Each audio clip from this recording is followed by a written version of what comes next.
Wani ɗan arewacin Najeriya ya mutu a fagen daga yayin da yake taya sojojin ƙasar Rasha yaƙi da Ukraine. A ranar Litinin ne ɗan jarida Jafar Jafar da mai sharhi kan harkokin tsaro Zagazola Makama suka tabbatar da wannan labari.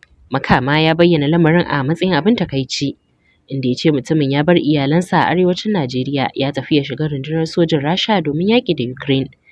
Zagazola Makama ya kuma bayyana cewa abin baƙin ciki ne ya bar iyalansa a arewacin Najeriya ya shiga rundunar sojin Rasha domin yaƙi da Ukraine.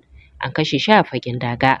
Ya zuwa yanzu yaƙin da ya fara tun watan Fabrairun shekarar 2022 bayan mamayar Rasha a Ukraine ya shiga shekara ta 4. Yaƙin ya riga ya sanadin mutuwar dubban mutane tare da tilasta miliyoyin 'yan ƙasar Ukraine barin gidajensu.